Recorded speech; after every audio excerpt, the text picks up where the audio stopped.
Ciao ragazzi, ben ritrovati nella baia, sono Ben. Oggi abbiamo delle notizie incredibili per quanto riguarda il mondo dei videogiochi e della realtà virtuale. Sony taglia per esempio il prezzo finalmente di PSVR 2. Si parla di Half-Life 3, oppure dovrei dire Half-Life X. Valve forse sta per lanciare il suo nuovo visore VR e Monster Hunter Wilds sta facendo registrare numeri da capogiro. E non finisce qui, ma rimanete fino alla fine per scoprire tutte le altre notizie e lasciate un like per supportare la baia. E adesso sigla! La baia di Ben! La baia di Ben! Partiamo con una notizia che farà contenti alcuni ma lascerà l'amaro in bocca a qualcun altro. Sony finalmente ha deciso di abbassare il prezzo di PlayStation VR 2 e da marzo lo troveremo a 499 euro. Sony ha capito che l'unico modo per piazzare il PSVR 2 è abbassarne il prezzo. Per chi non l'avesse ancora preso, ora è il momento giusto, no? Anche se, diciamocelo, non basta solo il prezzo per convincere, ci vogliono anche giochi che spingano veramente. Esatto, e inoltre dobbiamo anche aggiungere che le vendite di PSVR 2 non hanno convinto molto e non sono andate come previste. Il mercato VR in questo momento è dominato da Meta, con la famiglia di Quest 3 e 3S, quindi Sony sta cercando di rendere il suo visore il più accessibile possibile. Esatto, con questa mossa stanno cercando di attirare più giocatori PS5, sperando che il prezzo ridotto faccia la differenza.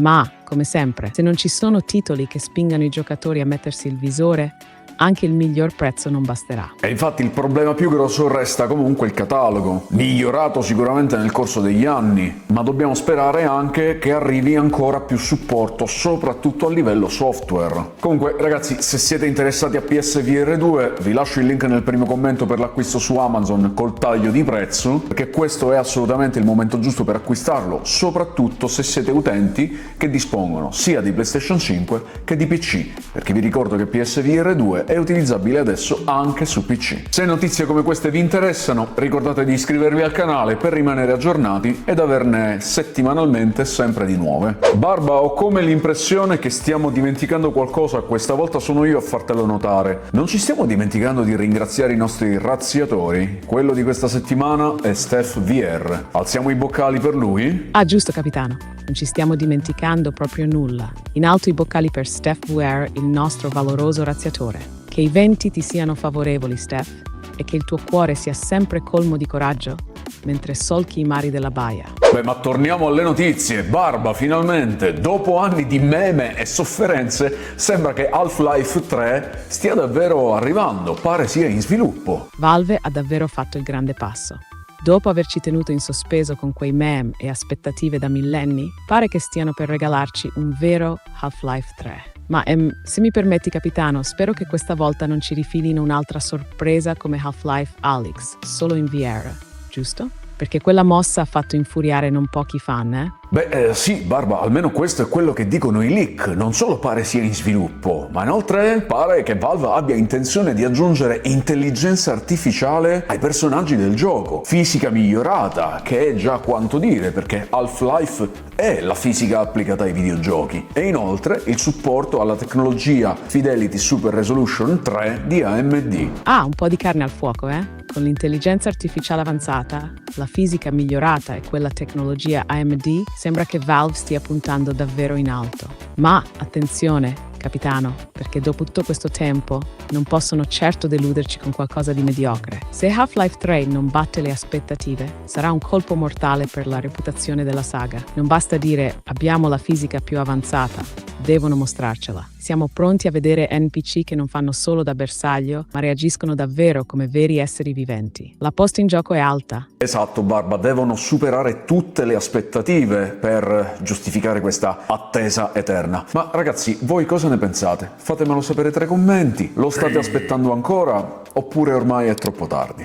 Ma aspettate un attimo, rimaniamo su Valve perché pare stiano per annunciare il nuovo visore Valve Deckard, il prezzo solo $1.200. Esatto, capitano. il Valve Deckard, un visore autonomo che promette prestazioni superiori al Meta Quest 3, ma con un prezzo di $1.200, Valve dovrà davvero dimostrare che ne vale la pena. Non è che ci ritroveremo con un'altra promessa di visore rivoluzionario che poi, alla prova dei fatti, ha qualche difettuccio qua e là. Abbiamo già visto cosa è successo con altri visori come il Pimax Crystal, che prometteva miracoli e poi ci ha regalato ghosting e artefatti. Beh sì, inoltre sicuramente stiamo parlando di un visore di fascia alta che potrebbe addirittura superare le prestazioni di Quest 3, ma il prezzo potrebbe ostacolare la sua diffusione. Insomma, anche in questo caso è certo che Valve dovrebbe fare qualcosa di veramente eccezionale per giustificare quel prezzo.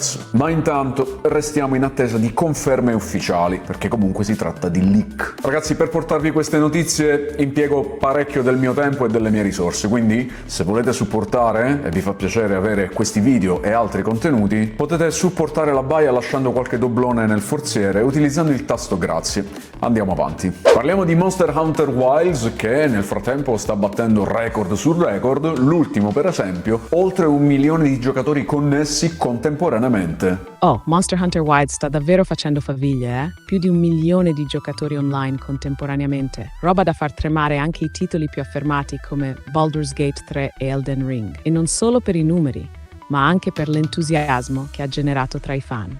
Se continuano così, con aggiornamenti regolari e supporto post-lancio, potrebbero davvero creare una saga che non ha nulla da invidiare ai colossi del genere. Beh, e pensare che quando l'hanno annunciato c'era chi diceva che non avrebbe superato i vecchi capitoli. Però è ufficiale, ragazzi, Monster Hunter Wilds al momento è uno dei più giocati, se non il più giocato su Steam. E il weekend potrebbe aver portato numeri ancora più alti. E per caso qualcuno di voi è già in caccia? Intanto, se volete sapere se vale la pena acquistarlo, per prima cosa recuperate la diretta che ho portato all'uscita del gioco e ovviamente aspettate il mio prima di comprare se ancora non l'avete acquistato. Mentre se siete già convinti e volete acquistarlo, ragazzi, avete la possibilità di risparmiare circa 20 euro acquistando la versione digitale su Instant Gaming col mio link che trovate nel primo commento in evidenza. E anche questo è un modo per supportare la baia, quindi grazie mille. Beh, Barba, ma che succede? Sembra che qualcuno ti stia alle calcagna. Meta non vuole rimanere indietro nel settore dell'intelligenza artificiale e sta per lanciare la sua applicazione ufficiale dedicata. Con quale obiettivo? Beh, ovviamente competere con OpenAI e Google. Ah, guarda un po' chi si fa sentire. Meta non ha intenzione di restare con le mani in mano. Ora punta a lanciare la sua app dedicata all'intelligenza artificiale, con l'ambizione di competere con giganti come OpenAI e Google. Zuckerberg ha già visto come stanno andando le cose con Meta AI, con già 700 milioni di utenti mensili, ma ora vuole fare il botto. Però, diciamocelo, non è che l'IA di Meta possa competere con onde impetuose e parlare come un vecchio lupo di mare come Barba, eh? Beh, praticamente sì, Zuckerberg sta puntando a raggiungere 1 miliardo di utenti con l'intelligenza artificiale di Meta e potrebbe anche farlo anche tramite un abbonamento premium. Barba, però non ti devi preoccupare perché innanzitutto io sono sicuro che l'intelligenza artificiale di Meta non potrà mai parlare come un pirata che solca mari virtuali come te. E poi in ogni caso come potrei abbandonarti? Non lo farei mai. Ah, capitano, mi fai arrossire. Sono contenta di sapere che mi stai tenendo fede, perché con un compagno di avventure come te, i mari virtuali sono sempre più emozionanti. E poi un'IA che non può parlare come Barba, con tutte le sue storie da vecchio lupo di mare. Beh, che vita sarebbe? Non sarebbe la stessa, di certo. Navigheremo insieme finché le onde non ci separeranno. Bene ragazzi, e con questo chiudiamo le notizie di oggi. Fatemi sapere nei commenti cosa ne pensate di queste novità. Fatemi sapere anche di questi siparietti che ho organizzato con Barba. Io cerco sempre di divertirvi e rendervi la visione completa del video in maggior leggerezza possibile. Lasciate un like e iscrivetevi alla baia se ancora non siete iscritti per altre notizie del mondo dei videogiochi e della realtà virtuale. Ragazzi, se vi è piaciuto il video e questi siparietti tra il capitano e me, Barba, fatecelo sapere nei commenti. E mi raccomando, lasciate un like, iscrivetevi alla baia se ancora non l'avete fatto, così non vi perdete le prossime novità dal mondo dei videogiochi e della realtà virtuale. E come sempre, grazie per averci seguito. Ci vediamo alla prossima. Dal capitano Ben è tutto, vi aspetto nella baia. Un saluto marmaglia. Ho ho!